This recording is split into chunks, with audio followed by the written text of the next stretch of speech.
as safety.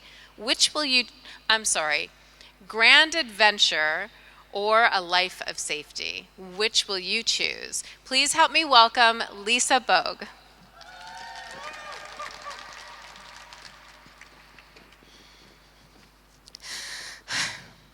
It's June of 2011, and I'm standing at the base of Machu Picchu.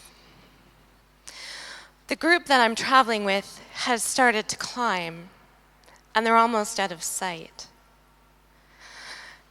I'm standing at the bottom, and I can barely breathe standing still.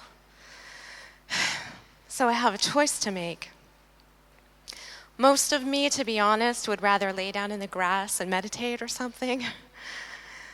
But I didn't really want to be left behind.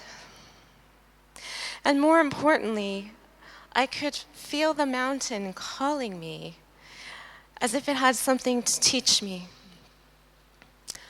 So I started to climb. And I found that if I took about 4 steps and then stopped and got my breath, that I could keep doing that. So I did. And then a really strange thing happened. I started to feel as if I was in some other body. And this body was very tall and hulking and strong and male and had almost no hair. Behind him, he was pulling a load of heavy stone or something. And I could start to feel this anger and resentment. So I got curious. I wonder what this big, strong man is so angry about. And a story came in. This man had been an Incan high priest. He had been very, very powerful, both in the physical world, but also metaphysically. But of course, that threatened some people. And so some of these people had come in the night and taken him to this place to be a slave. He was angry and humiliated and feeling powerless. And then I wondered, well, wait a minute. If he has all these powers, couldn't he be using them to free himself from this predicament? And it was so clear to me that he could have, but not while he was focusing on feeling angry and resentful and powerless. So he had 2 stories. He had a story where he was a powerful high priest, and then he had a story where he was humiliated and powerless.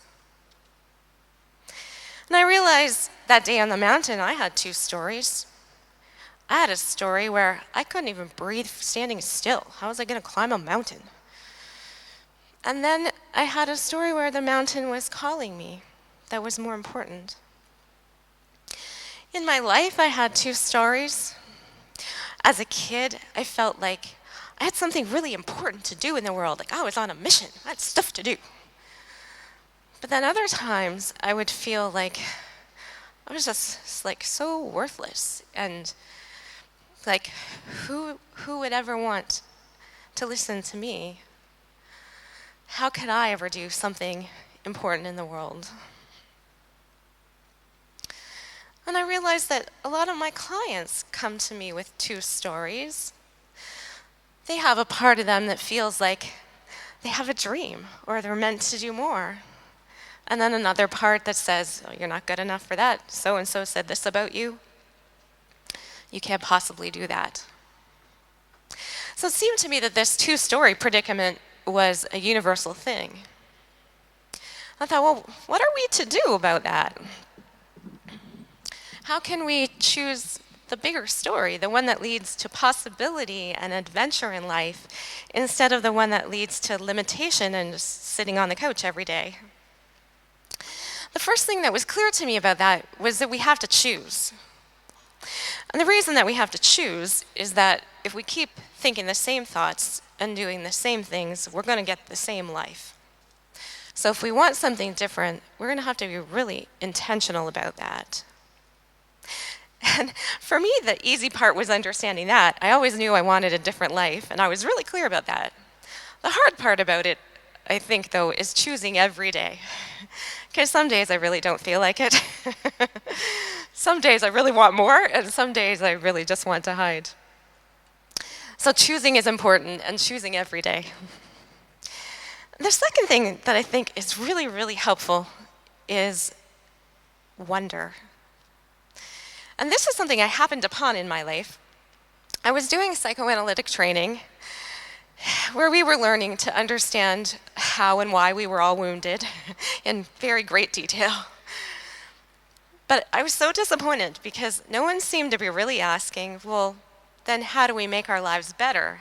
How do we help our clients make their lives better? And I didn't think understanding how wounded we were was quite good enough. So I kept wondering, well, what is missing then? What am I missing? What can I be doing differently? What could actually help people change their lives?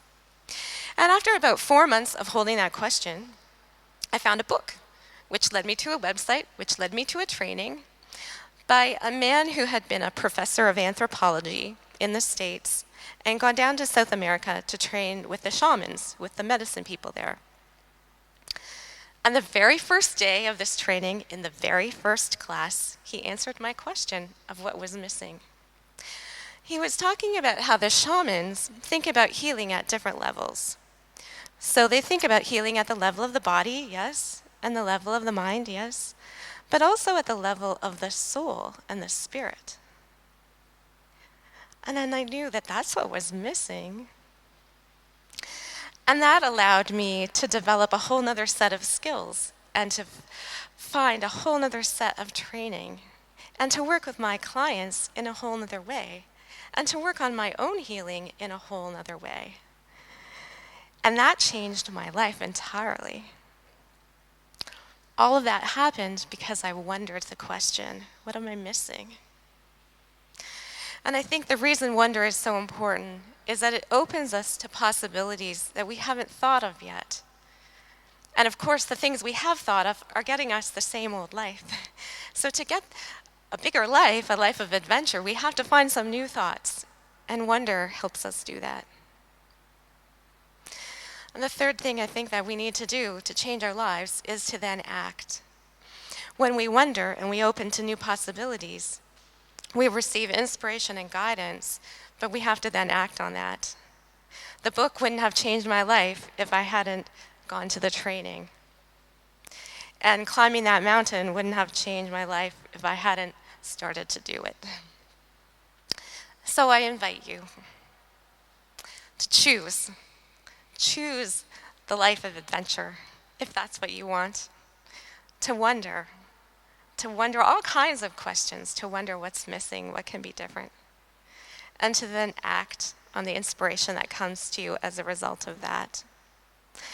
So that rather than living the life that my Incan friend was living, you can live the life that's a grand adventure that your life was always meant to be. Thank you.